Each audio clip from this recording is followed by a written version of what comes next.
Today on the podcast, a mantelpiece moment that highlights the pettiness of artists. A novel that will make you wish you were not reading a biography. And of course, the weekly reveal to what magical book I have pulled down from my to-be-read shelf. All of that and more this week on A Novel Review. Hello and welcome to the literature podcast, A Novel Review. My name is Seamus, your host, and together we will discuss, dissect, and explore the wonderful world of literature. And the wonderful world of literature is a vast and dense jungle, so let's start making our way through, one book at a time.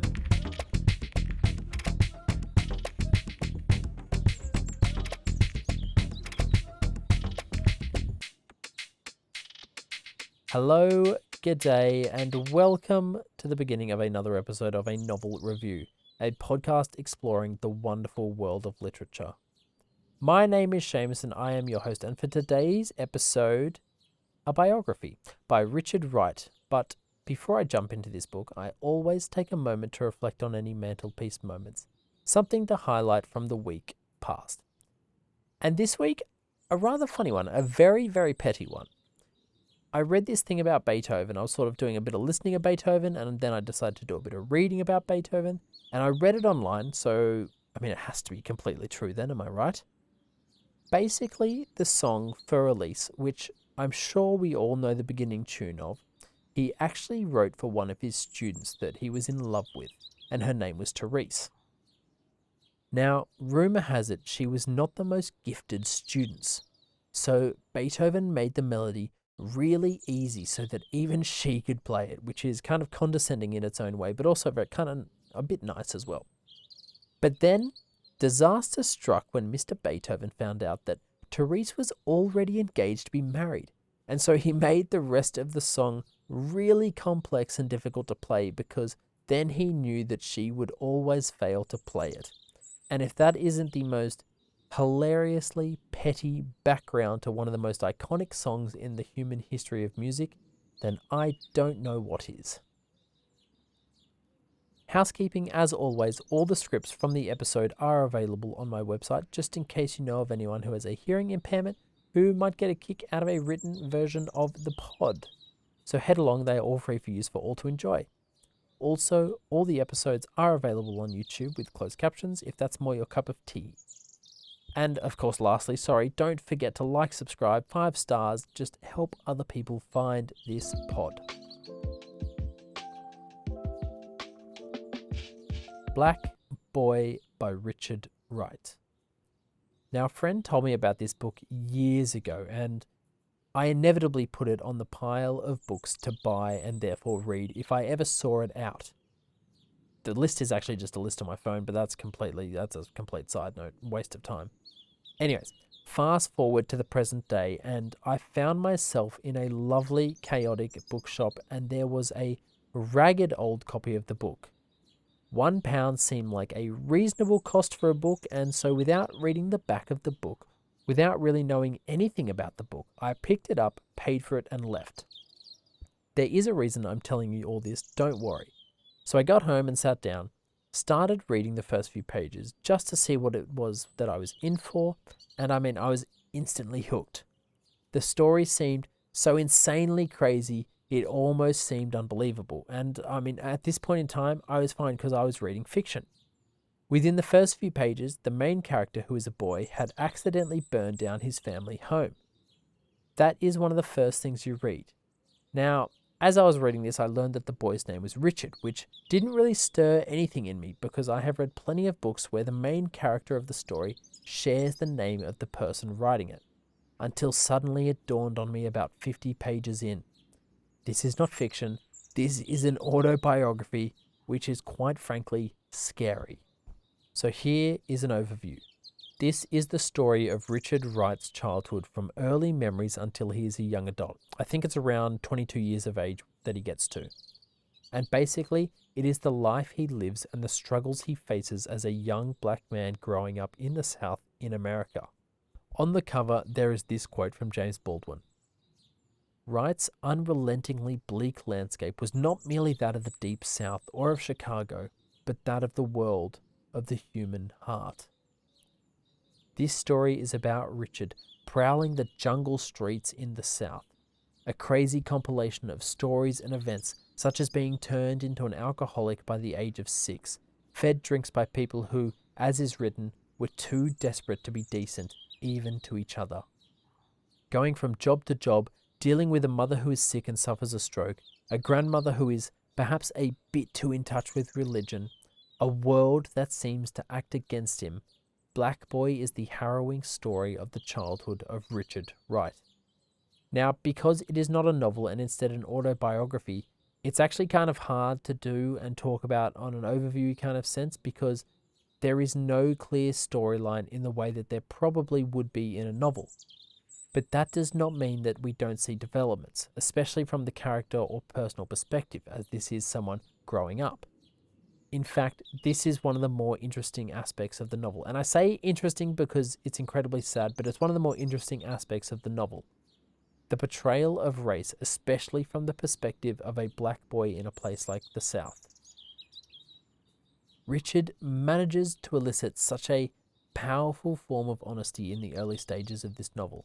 Well, I mean, actually throughout the entire novel, but I think in retrospect, having understood what he suffered through, it would have been easy for him to cast all these early thoughts to the wind, or better yet, not even remember them since they did come when he's like 5, 6, 7, 8, in the early stages of life. It is an honesty that I have only seen so far also in the works of Maya Angelou, and it's this honesty to the self about the situation they were in, this honesty about the confusion of racism, such a potent and lethal poison that infected too much of society and was played out all too often.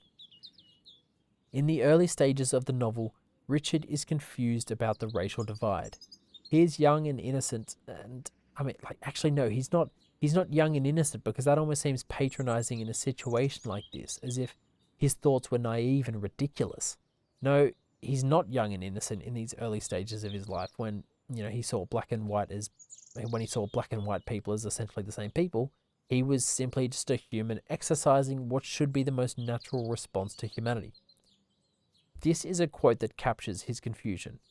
This quote comes a little later in the story, and Richard has just left a job after suffering racial abuse, but it still captures his confusion about the racial divide. And the quote goes, "I walked down Capitol Street feeling that the sidewalk was unreal, that I was unreal, that people were unreal, yet expecting somebody to demand to know what right I had to be on the street.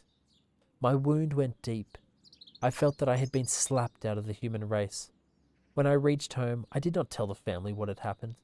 I merely told them that I had quit, that I was not making enough money, that I was seeking another job.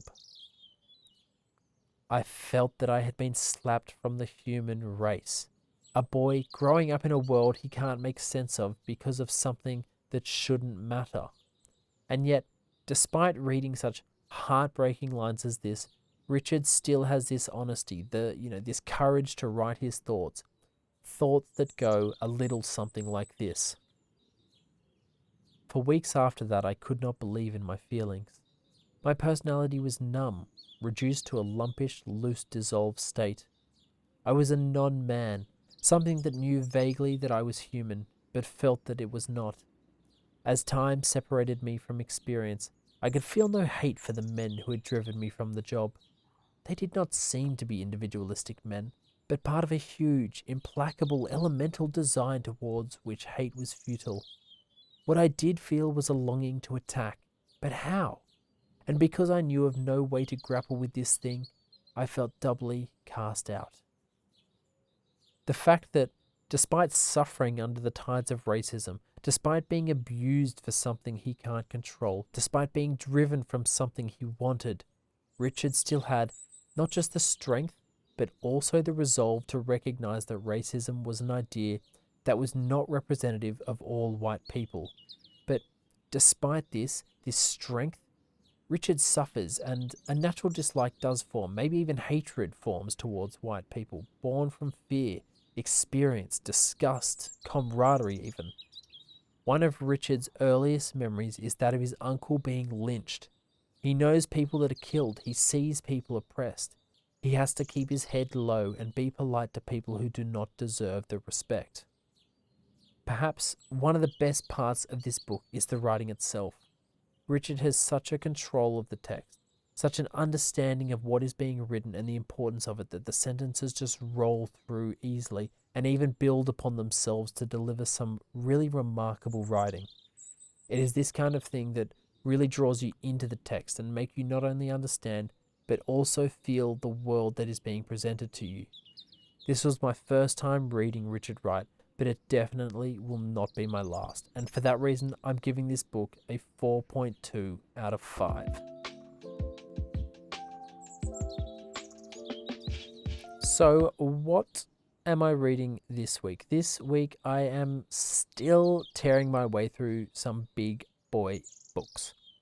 And so I don't want to repeat myself. So today I'm going to give you a little literary fact. And I mean, as I said earlier in the show, this one is sort of also up in the air in terms of believability. I feel like a lot of these literary facts always begin with, like supposedly and apparently. But still, here we go. Robert Louis Stevenson, who perhaps is most known for his novel Treasure Island, also wrote The Strange Case of Dr. Jekyll and Mr. Hyde in 3 days, which he then asked his wife to read. She was so frightened by it that she asked him not to publish it, and Stevenson threw it in the fire and therefore watched his only copy go up in flames. Now, Stevenson became so taken with the story that he had just destroyed, he rewrote it again in another 3-day frenzy and published it. And that is the copy we have today, which is amazing to consider because it just kind of makes you wonder how different the first copy was to the second. Now, before I close out the show, if you have listened this far, please consider hitting those 5 stars. I would really appreciate it. Also, feel free to head along to the website and support the pod. And of course, thank you for your attention. So I think it's time to end this episode. And today, to take us away, I think a quote from Dr. Jekyll and Mr. Hyde. And it goes a little something like this. Quiet minds cannot be perplexed or frightened, but go on in fortune or misfortune at their own private pace, like a clock during a thunderstorm.